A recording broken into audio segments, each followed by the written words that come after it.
ॐ शक्नोति हैवयः सोढुं प्राक्शरीरविमोक्षणात् कामक्रोधोद्भवं वेगं सयुक्तः स सुखी नरः।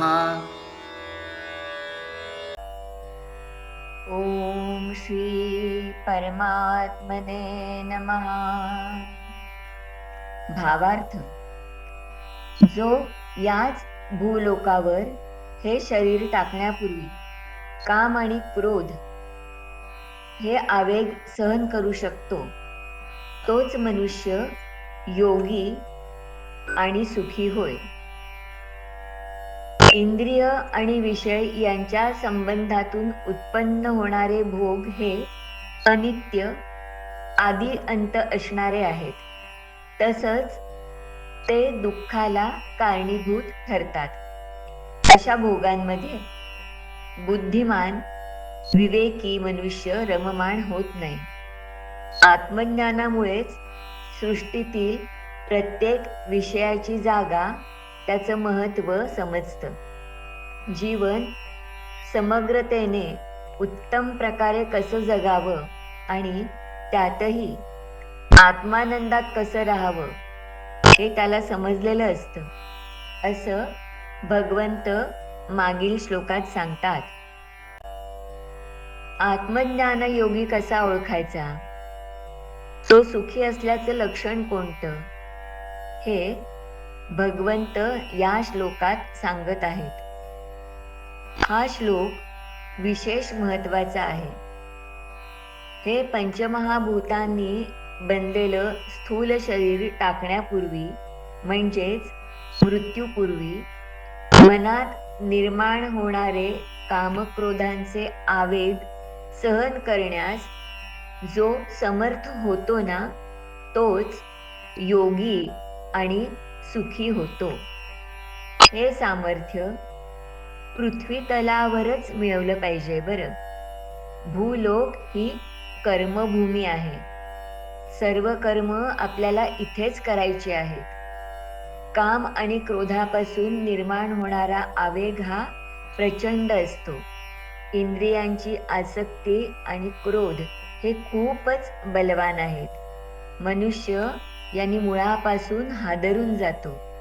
यावर विजय जर मिळवायचा असेल तर तो इथेच या लोकातच मिळवता येतो. मृत्यूनंतर काहीही करता येत नाही. आपल्या अंतर्यामी प्रचंड शक्ती आहे, क्षमता आहे, पण आपल्याला त्याची जाणीव नसते. आपल्यातील ती शक्ती, क्षमता ओळखा, ही जाणीव आपल्याला गीता करून देते. इथे फक्त काम क्रोधच म्हटलेलं आहे, पण असे 6 दुर्गुण आहेत ज्यांना षड्रिपू म्हटलं आहे. ते कोणते आणि त्यामुळे काय होतं हे भगवंतांनी दुसऱ्या अध्यायात सांगितलं आहे. ध्यायतो विषयान् पुंसां संगस्तेषुपजायते संगात् संजायते काम कामात् क्रोधोऽभिजायते क्रोधात् भवति सम्मोह सम्मोहात् स्मृतिविभ्रम स्मृतिभ्रंशात् बुद्धिनाशो बुद्धिनाशात् प्रणश्यति. या षड्रिपूंनी समाजाचा नैतिक अधःपात कसा होतो हे नाथ महाराज आपल्याला सांगतायत. क्रोध वेताळ दारुण मातलासे मदे करुण मत्सर मद साह्य होऊन भक्ती वैराग्य बुडविले बयादारला दंभ झोटिंग महाबळी अहंकार मुंजाचळी आशा मनशा तृष्णा घेऊन गोंधळी विषय कल्लोळी नाच तू बयादारला. मानवी मन आणि त्यावर होणारा षड्रिपूंचा परिणाम याबाबत ज्ञानेश्वर महाराज म्हणतायत, संसार यात्रा भरली थोर, अहम भावे चळे हाट बाजार, काम क्रोध विके मद मत्सर, धर्म लोपे धर्मे व्यवहार, यात्रा भरली जनी देवी विन्मुख प्राणी, विषयांची दाटणी भ्रांती आडरे. या सगळ्यावर मात करण्यासाठी कामक्रोधाचे प्रचंड वेग सहन करण्याचं सामर्थ्य आपल्यात आलं पाहिजे. तरच तुम्ही मुक्त होणार आहात, सुखी होणार आहात. मुक्ती आणि सुख हे अंतरातील शांतीमध्ये असतं. जे मन स्थिर आणि शांत नाही त्याला सुख कुठून मिळणार? त्यासाठी ऐन तारुण्यात प्रयत्न केले पाहिजेत बरं. कारण वृद्धापकाळी ती शक्ती राहत नाही. तारुण्यात शक्तीचा उपयोग हा सत्कर्मांसाठीच करायला हवा. आपल्या शक्तीची गुणवत्ता वाढवण्यासाठी, योग्य दिशा देण्यासाठी माणसांनी स्वतःला शिस्त लावून घेतली पाहिजे बरं. आपल्या षड्रिपूंवर नियंत्रण मिळवलं पाहिजे, त्यांना मित्र करून घेतलं पाहिजे. मानवाने स्वयंशिस्तीद्वारे आपली शक्ती पवित्र, निर्मळ आणि सुसंस्कारित करून घेतली पाहिजे. मगच मानव आयुष्यात काही भव्य दिव्य असं करू शकतो. असाच मनुष्य योगी होऊ शकतो, सुखी होऊ शकतो.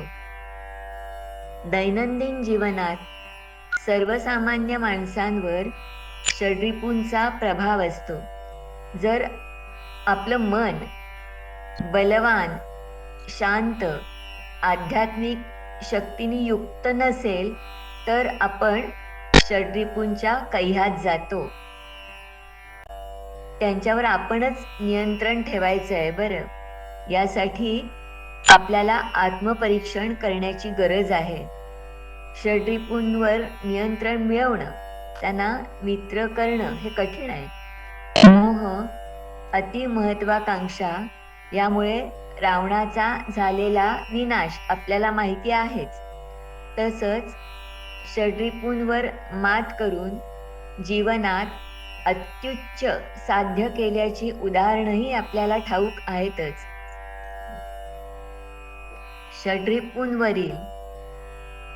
षड्रिपूंवर मात करण्याचं सर्वोत्तम उदाहरण म्हणजे प्रभू रामचंद्र.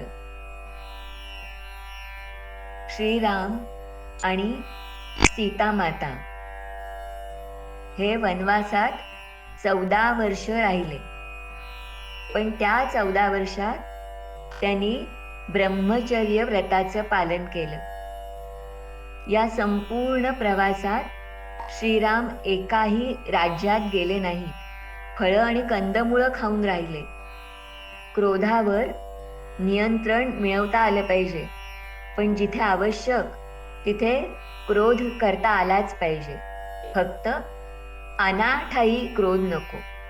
लंकेत जाण्यासाठी श्रीरामांना त्यांच्या सैन्याला समुद्र ओलांडून जायचं होतं की नाही? त्यासाठी श्रीरामांनी 3 रात्री समुद्राची आराधना केली, पण समुद्राने दाद दिली नाही. त्या काळात पर्वतही बोलत होते आणि समुद्रही बोलत होते बरं. श्रीरामांनी रागाने समुद्राला शासन करण्यासाठी ब्रह्मास्त्र अभिमंत्रित केलं आणि समुद्र शरण आला. स्वामी विवेकानंदांना अमेरिकेमध्ये एवढी प्रसिद्धी मिळवल्यावर तिथे तरुण स्त्रियांच्या सहवासात असूनही त्यांचं मन पूर्णतः अस्पर्शी होतं. कोणत्याही मोहाच्या स्वामी अधीन झाले नाही. या कामक्रोधांवर मात करण्यासाठी नामस्मरण आणि सत्संगतीचा मार्ग आपल्याला तुकोबाराय दाखवतात. आस भय चिंता लोभ काम क्रोध तोडावा संबंध यांचा माझा. मागणे ते एकची आहे आता नाममुखी संत संग देई. जो समाज कामक्रोधांच्या आवेगात वाहत जातो तो नष्ट होतो. यासाठी गीतेच्या शिकवणुकीनुसार कामक्रोधांच्या आवेगांवर आपल्याला संयम ठेवला पाहिजे. शिस्त लावून सुसंस्कारित केलं पाहिजे. असं केल्याने आपण चारित्र्य संपन्न होतो. सगळ्यांनीच जर असा प्रयत्न केला तर इतरांबद्दल प्रेम आणि आत्मीयता बाळगणारे चारित्र्य संपन्न नागरिक आपण होऊ आणि तेव्हाच एक संपन्न, स्वतंत्र, सशक्त आणि स्थिर समाज निर्माण होईल. बरं. श्री कृष्णार्पणमस्तु. शुभम भवतु.